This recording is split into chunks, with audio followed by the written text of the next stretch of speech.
దేవుని బిడ్డలారా, మరి ఈ సమయంలో కొన్ని నిమిషాలు మనం దేవుని యొక్క వాక్యాన్ని మనం విందాం. కీర్తనల గ్రంథంలో నుంచి ఒక మాటను మనం చదువుకుందాం. కీర్తనల గ్రంథము 90వ కీర్తన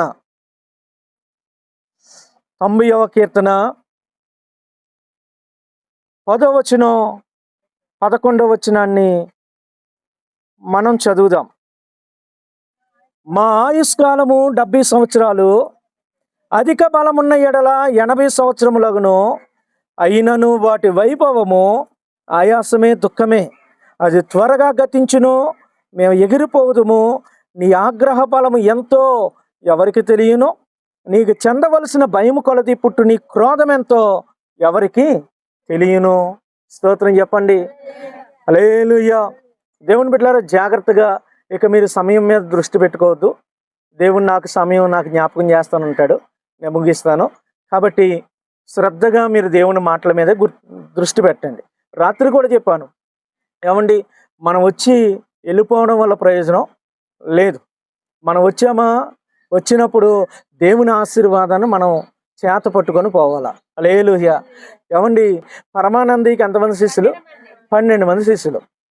ఏమండి, పరమానంది కోసం మనం వినే ఉంటాం. ఒకనొక రోజు అంట పరమానంది గారితో ఆ రాజు మాట్లాడుతూ ఉన్నాడంట. రాజుగారు పిలిస్తే మాట్లాడుతుంటే పక్కన శిష్యుడు వింటా ఉన్నాడు. రాజు అన్నాడంట, రై రేపొద్దున్న నీ శిష్యుల్లో ఇదిగో పలానోళ్ళని పలానూరు పంపించాలా అని చెప్తా ఉంటే విన్నాడు. విని, అరే మా గురువు గారి దగ్గర నేను ఎక్కువ మార్కులు కొట్టేయాలా, ఏంటి మా గురువు గారి దగ్గర ఎక్కువ మార్కులు కొట్టేయాలని చెప్పి, దేవుని బిడ్డలారా, ఆ మాట ఎప్పుడైతే విన్నాడో, అరే నా పేరు చెప్పాడు రాజుగారు, కాబట్టి మా గురువు గారు నాకు పని చెప్పకముందే నేను చేసేయాలా అని రాత్రి గురువుతో చెప్పకుండా సర్ప్రైజ్ ఇద్దామని ఏమని బయలుదేరి వెళ్ళిపోయాడంట. ఎక్కడికి? ఏ ఊరైతే పంపించాలనుకున్నారు ఆ ఊరు. గురువుగారు రాత్రి అంతా వెతికాడు, దొరకలా, కనిపించలా.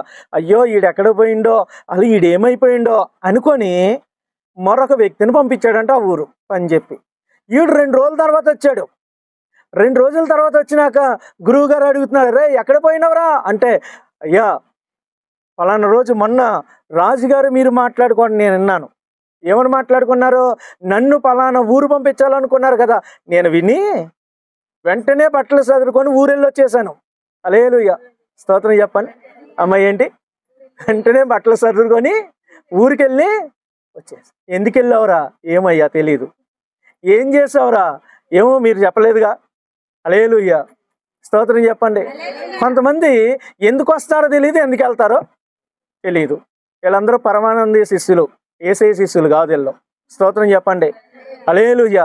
అంటే దేవుని బిడ్డలారా, తొందరపాటులో మనం వచ్చి వెళ్ళిపోవడమే చూసుకుంటున్నాం, కానీ మనం ఏం నేర్చుకున్నాం, ఏం పొందుకున్నాం? దానివల్ల ఈరోజు మనం దేవుని మందిరానికి రావడం వల్ల మనం ఎంతవరకు దీవించబడ్డాం, దీని మీద దృష్టి పెట్టట్లేదు, సాతాను పెట్టనివ్వట్లేదు. ఎంతసేపు చూసినా మనం ఏదో ఒక రాష్ట్రానికి సీఎం లాగా, దేశానికి రాష్ట్రపతిలాగా, దేశానికి ప్రధానమంత్రిలాగా ఏమండి టైం టు టైం మనం పాటించాలని చూసుకుంటూ ఉంటాం. హల్లెలూయా.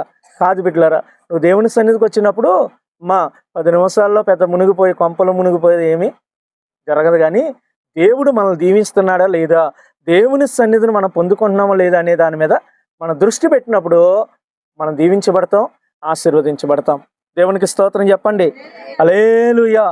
ఏమండి, ఈ స్టోరీ అంతా ఎందుకు చెప్పాను? మీ మనసు ఇంటికి వెళ్ళిపోవాలని పెట్టుకోమాకండి. హల్లెలూయా. ఏమండి, ఈరోజు దేవుడు ఏం మాట్లాడుతున్నాడు నాతో, అది నేను ఇక్కడి నుంచి వెళ్ళిన తర్వాత ఆ పని నేను చెయ్యాలా అనే టార్గెట్ పెట్టుకోండి. ఈరోజు దేవుడు నాతో మాట్లాడే మాట నేను ఇంటికి వెళ్ళినాక నేను హృదయపూర్వకంగా పాటించాలా అనేటటువంటి గురి నీకుంటే ప్రభు నిన్ను దీవిస్తాడు, ప్రభు నిన్ను ఆశీర్వదిస్తాడు. ఆమేన్. హల్లెలూయా. చూడండి, కీర్తన భాగంలో నుంచి 90వ కీర్తన 10వ వచనాన్ని మనం చదువాం.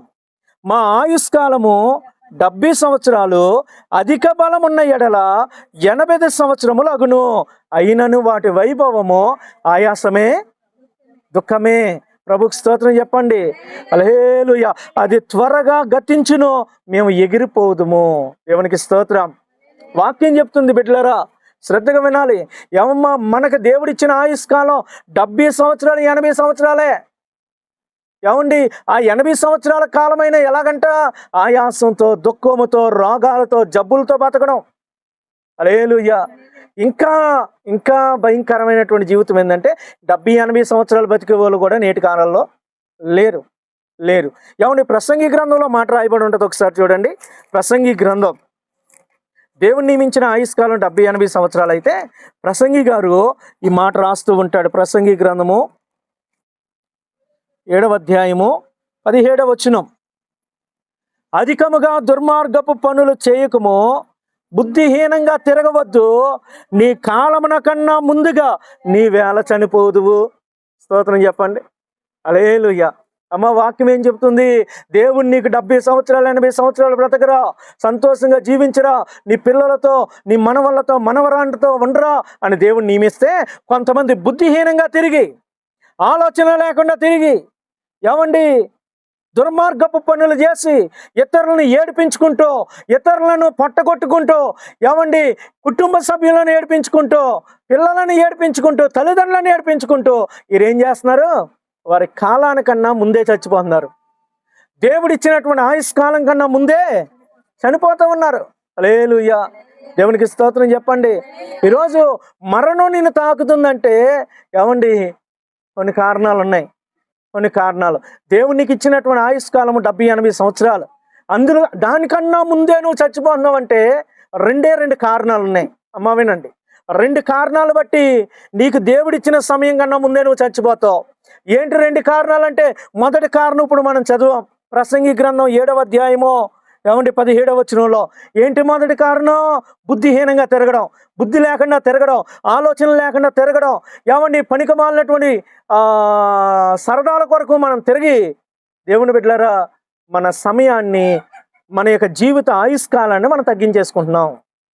చెడ్డ పనులు, దుర్మార్గపు పనులు, త్రాగుడు వ్యసనాలు, భయంకరమైనటువంటి ఎవరిని నీ శరీరాన్ని పాడు చేసే వాటి వైపుకు నువ్వు తిరగడం వల్ల నీ ఆయుష్కాలం తగ్గిపోతుంది. ఒక సిగరెట్ కాలిస్తే ఒక వ్యక్తి జీవితంలోంచి నిమిషం సమయం, ఏమండి, ఆయుష్ తగ్గిపోద్దంట. 1 minute 5 minutes, ఏమండి, ఆయుష్ తగ్గిపోద్దంట ఒక సిగరెట్కి. హల్లెలూయా. స్తోత్రం చెప్పండి. హల్లెలూయా. సిగరెట్ కాల్చేవాడు పక్కన ఉంటే నీకు కూడా ఆయుష్ తగ్గిద్దంట, తెలుసా? కాల్చినోడి కన్నా పీల్చినోడికి ఎక్కువ ప్రమాదం అంట. హల్లెలూయా. స్తోత్రం చెప్పండి. బిడ్డలారా, జాగ్రత్తగా వినండి.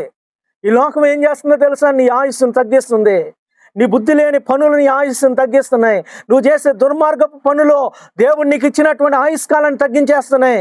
కాబట్టి బుద్ధి కలిగిన వాడుగా మంచి పనులు చేస్తూ నువ్వు జీవించినప్పుడు ప్రభువు నీకు ఇచ్చినటువంటి ఆయుష్కాలం నువ్వు సంతోషించగలుగుతావు. దేవుడు నీకు ఇచ్చినటువంటి యొక్క ఆయుష్కాలంలో నువ్వు ఆనందించగలుగుతావు. హల్లెలూయా. ఇప్పుడు మీకు ఒక చిన్న డౌట్ రావచ్చు. అన్న, మరి భక్తి కలిగిన వాళ్ళు ఎందుకు చచ్చిపోతున్నారు? వాళ్ళకి ఏ అలవాట్లు లేవు కదా, వాళ్ళు చాలా మంచి సాక్ష్యం కలిగి ఉన్నారు కదా, మరి వారు ఎందుకు చచ్చిపోతున్నారు? కొంతమంది ఏమో బుద్ధిహీనంగా తిరిగి దేవుడిచ్చిన ఆయుష్కాలం కన్నా ముందే చచ్చిపోతున్నారు అన్నావు. మరి మంచిగా మారి దేవుళ్ళలోకి వచ్చి రక్షణ పొందుకొని చెడు అలవాట్లన్నీ వదిలేసుకొని పెళ్ళం బిడ్డలను మంచిగా చూసుకుంటూ, ఏమండి, భర్తకు లోబడుకుంటూ, సమాజాన్ని ఉద్ధరించుకుంటూ బ్రతుకుతూ ఉన్నప్పటికీ మరి వీళ్ళెందుకు చచ్చిపోతున్నారన్నా అనే ప్రశ్న నీకుంటే రెండో కారణం అదే. వారు ఎందుకు చచ్చిపోతున్నారో బైబిల్ గ్రంథంలో ప్రభు ఎంతో స్పష్టంగా రాయించాడు. దేవుని బిడ్డలారా, ఒకసారి చూడండి. రెండవ కారణాన్ని నేను మీకు జ్ఞాపకం చేస్తున్నాను. యెషయా గ్రంథము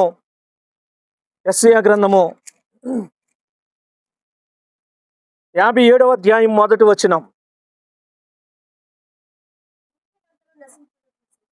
నీతిమంతులు నశించుట చూచి ఎవడును దానిని మనస్సును పెట్టట్లేదు. హల్లెలూయా. స్తోత్రం చెప్పండి, గట్టిగా చెప్పండి. ఏమండి, నీతిమంతులు నశించిపోవడం చూసినప్పుడు వారి మనసులో ఏం అర్థం కావట్లేదంట. వీడు ఎందుకు చచ్చిపోతున్నారా? వీడు ఎందుకో ఎంత భక్తిగా చేసినా, ఎంత ప్రార్థనాపరుడు, ఎంత నీతిపరుడు, ఎవరికి కీడు చేయని వాడు, దేవునికి భయపడేవాడు, వీడెందుకు చచ్చిపోయాడురా అనేటటువంటి దాని వెనకాల ఉన్నటువంటి దేవుని యొక్క ప్రణాళికలు వారి హృదయానికి అందడం లేదంట. హల్లెలూయా. వారి మనసుకు తట్టడం లేదంట. ఎందుకు చనిపోతున్నారో దేవుని బిడ్డలారా, కింద రాయబడింది, భక్తులైన వారు తీసుకొని పోబడుచున్నారు. వెళ్ళిపోవడం వేరే, తీసుకుపోవడం వేరే. స్తోత్రం చెప్పండి. హల్లెలూయా. చనిపోయాను అంటే ఇక్కడ లేకుండా పోయాను అని అర్థం. తీసుకొని పోవడం అంటే ఆయన కావాలని పట్టుకెళ్ళిపోతున్నాడు అని అర్థం. నువ్వు నీతిగా బ్రతికితే, నువ్వు యథార్థంగా బ్రతికితే, నీ భక్తి జీవితాన్ని నువ్వు కాపాడుకుంటే, ఒకవేళ నీకు మరణం వచ్చిందా, అలాంటి వారు ఎవరైనా చనిపోయారా, దేవుడు వారిని తీసుకెళ్ళిపోయాడు. స్తోత్రం చెప్పండి. అమ్మ, ఎవరు తీసుకెళ్ళిపోయారు? ఎందుకు తీసుకెళ్ళిపోయాడు? అదేంటయ్యా, యథార్థంగా బతుకున్నాడు ఎందుకు తీసుకుపోతాడయ్యా దేవుడు? ఏమండి, వాడికి మరి దేవుడు జీవితకాలం ఆయుష్కాలం ఇచ్చాడు కదా, మరి అది అనుభవించకుండా ఎందుకు పట్టిపోయాడండి అంటే కింద రాయబడి ఉంటుంది, కీడు చూడకుండా. అమ్మ, ఏం చూడకుండా? కీడు చూడకుండా నీతిమంతులు కొనుపోబడుచున్నారని ఎవనికిని తోచదు. హల్లెలూయా. దేవుడు అలాంటి వారిని తీసుకెళ్ళిపోయాడంటే ఎందుకు తీసుకుపోతాడో తెలుసా? కీడు చూడకూడదని. వాడి జీవితంలో జరగబోయే కీడు వాడు చూడకూడదని.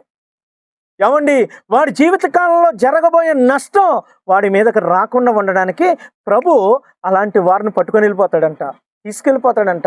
హల్లెలూయా. బైబిల్ గ్రంథంలో అలాంటి ఒక ఆయన ఉన్నాడు.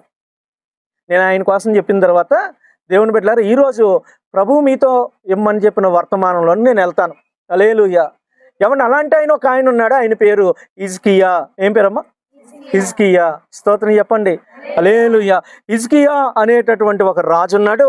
ఆ రాజు 2వ రాజుల గ్రంథము 20వ అధ్యాయములో హిజ్కియా యొక్క జీవితంలో జరిగిన అతి ప్రాముఖ్యమైన ఒక సంఘటన ఇక్కడ రాయబడింది. హల్లెలూయా. గట్టిగా స్తోత్రం చెప్పండి. హల్లెలూయా. 2వ దినవృత్తాంతాల గ్రంథం 32వ అధ్యాయానికి పైన 31వ అధ్యాయము చివరి వచనంలో రాయబడి ఉంటుంది, హిజ్కియా నమ్మకమైనోడు, హిజ్కియా యథార్థవంతుడు, హిజ్కియా యథార్థంగా భక్తి చేస్తున్నాడు, దేవుని పని పట్ల శ్రద్ధ కలిగిన వాడు, దేవుని యొక్క ధర్మశాస్త్రమును తన పూర్ణ హృదయముతో అనుసరించిన వాడు అనే గొప్ప సాక్ష్యం అక్కడ రాయబడి ఉంటుంది. హల్లెలూయా. ఎంత భక్తిపరుడు, ఎంత ప్రార్థనాపరుడు, ఎంత యథార్థపరుడు. ఏమండి, ఈ యొక్క 2వ రాజుల గ్రంథం 20వ అధ్యాయంలో మనం చదివితే అక్కడ హిజ్కియాకు మరణకరమైన రోగం వచ్చిందంట. ఏ రోగం? స్తోత్రం చెప్పండి. మరణకరమైన రోగం వచ్చింది. ఆ రోగం వచ్చినప్పుడు ఎంతో మంది వైద్యుల దగ్గరికి తిరిగాడు, కానీ అతనికి ఆ రోగానికి స్వస్థత కలగలేదు. చివరికి దేవుడే తన సేవకుని పంపించి ఏమంటున్నాడు అక్కడ? ఏమండి, ఆమోజు కుమారుడు ప్రవక్త అయిన యెషయా అతని యొద్దకు వచ్చి అంటున్నాడు, నీవు మరణమవుచున్నావు, బ్రతుకవు గనక నీవు నీ ఇల్లు చక్కబెట్టుకొనుమని యెహోవా సెలవిచ్చుచున్నాడని చెప్పాడు. ప్రభువుకు స్తోత్రం. గట్టి చెప్పండి. హల్లెలూయా.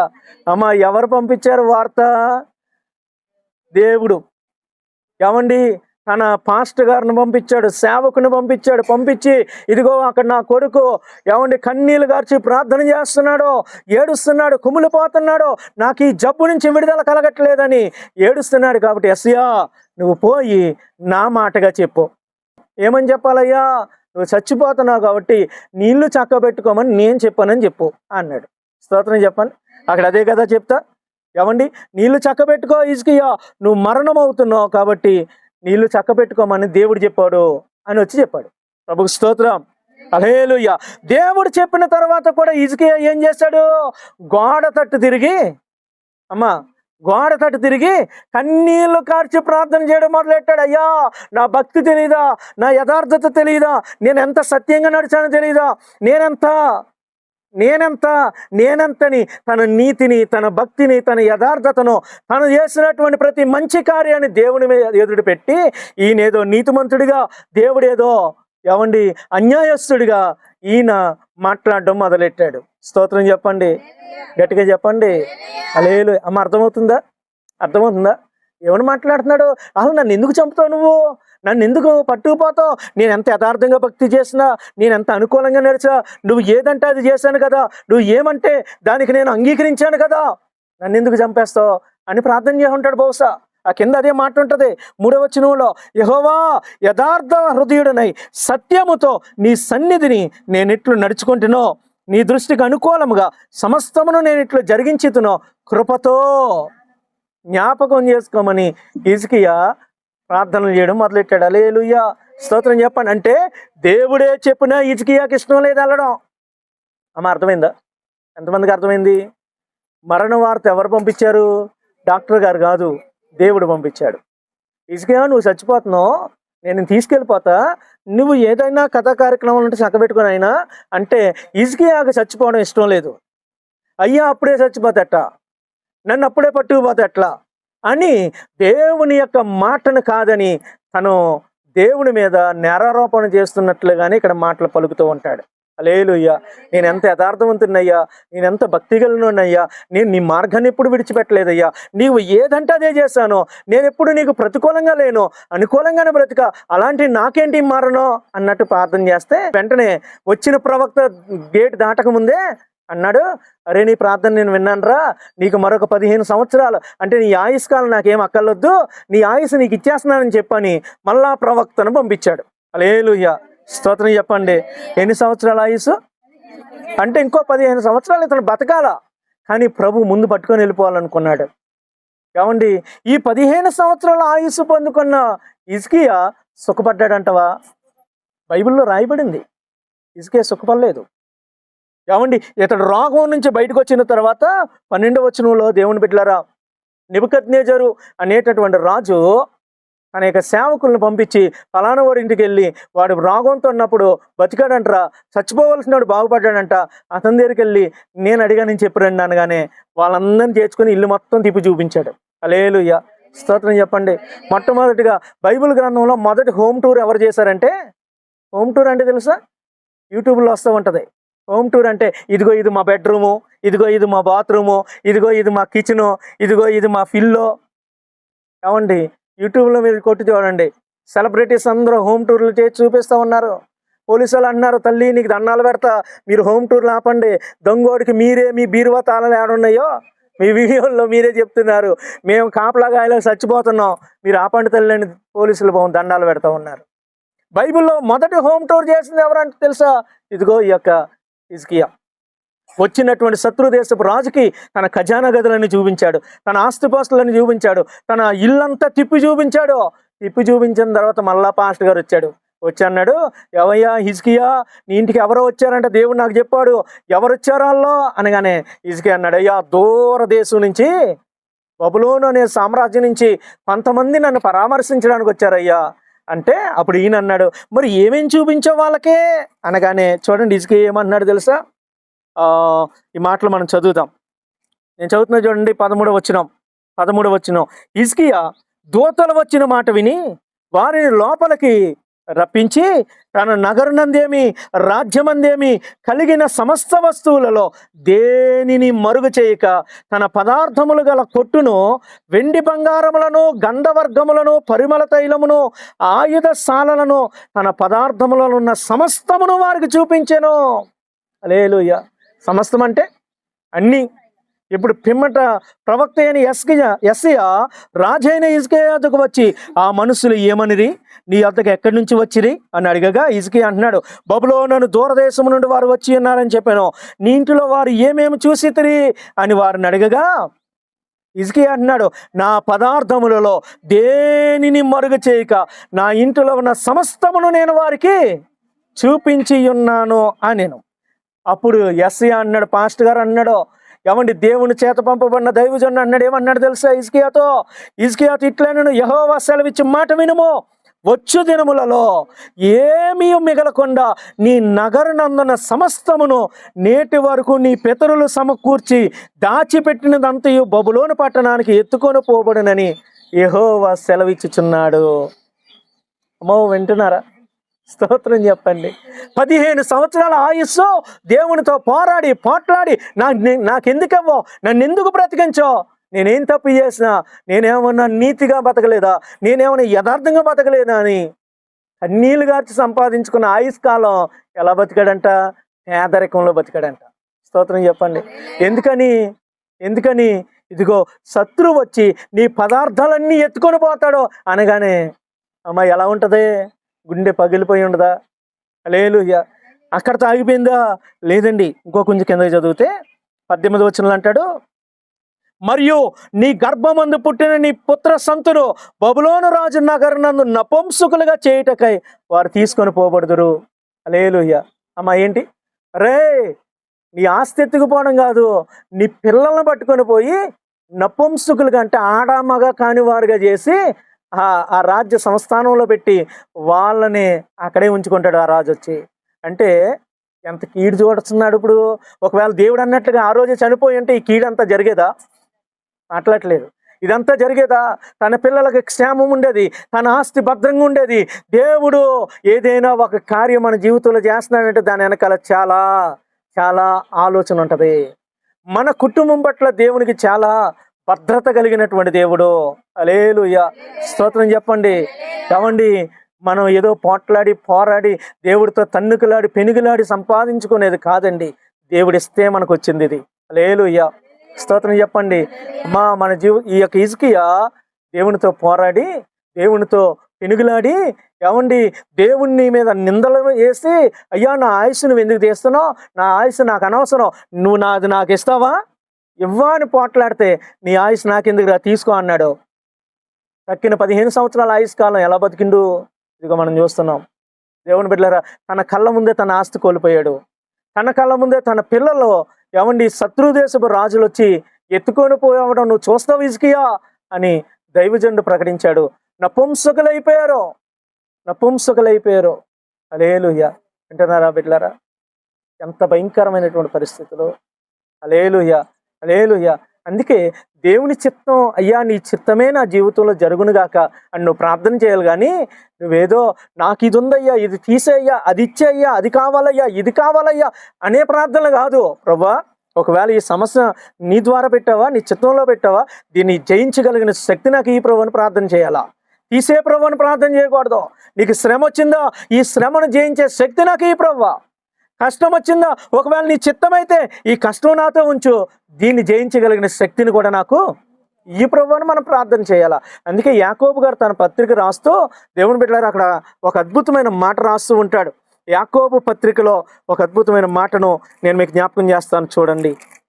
యాకోబు పత్రిక 4వ అధ్యాయము 13వ వచనంలో రాయబడినటువంటి మాట, నేడైనను రేపైనను ఒకానొక పట్టణానికి వెళ్ళి అక్కడ 1 సంవత్సరం ఉంది వ్యాపారం చేసి లాభము సంపాదించుకుందాము రండని చెప్పుకొని వారలారా, రేపేమి సంభవించినో మీకు తెలియదు, మీ జీవం ఏ పాటిది, మీరు కొంతసేపు కనబడి అంతలో మాయమైపోయే ఆవిరి వంటి వారే కనుక ప్రభువు చిత్తమైతే ఇది మనం బ్రతికి ఉండి ఇది అది చేస్తామని చెప్పుకోవాలి. హల్లెలూయా.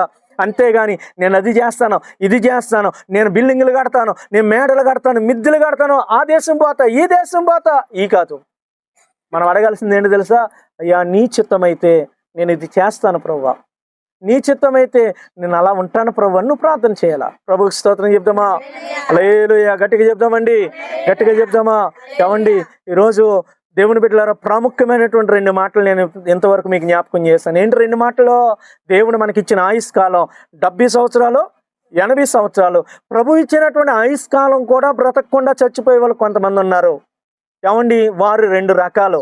ఎవరెవరు వాళ్ళు? మొదటిదేమో బుద్ధిహీనంగా తిరిగి చెడు పనులు చేసి ఇతరులను ఏడిపించుకుంటూ దేవుని చిత్తానికి లోపడకుండా బ్రతికే వాళ్ళు దేవుడు తనకిచ్చిన ఆయుష్ కాలం కన్నా ముందే చచ్చిపోతానని బైబిల్ చెప్పింది. హల్లెలూయా. రెండవది, నీతిగా యథార్థంగా బ్రతికి, ఏమండి, సరైన భక్తి జీవితం కలిగుండి ఇతరులకు మేలు చేసుకుంటూ ఇతరుల జీవితాల్లో వీరు చేయగలిగినటువంటి, ఏమండి, మంచి కార్యాలు చేస్తూ ఉన్నటువంటి వారు కీడు కలిగిద్దిరా అనుకున్నప్పుడు దేవుడే వారిని తీసుకెళ్ళిపోతాడు. ఎందుకంటే వారి కళ్ళారా కీడు చూడకూడదనేది దేవుని ఆలోచన. జరగబోయే కీడు నుంచి తప్పించాలనేది దేవుని ప్రణాళిక. హల్లెలూయా. ఆ ప్రణాళికను కాదనుకున్న ఒక రాజు తన జీవితంలో ఎంత నష్టం చూశాడో ఒక చిన్న ఎగ్జాంపుల్గా హిజ్కియా యొక్క జీవితాన్ని మనం చూసాం. ప్రభుకి స్తోత్రం చెప్పండి, గట్టిగా చెప్పండి. హల్లెలూయా.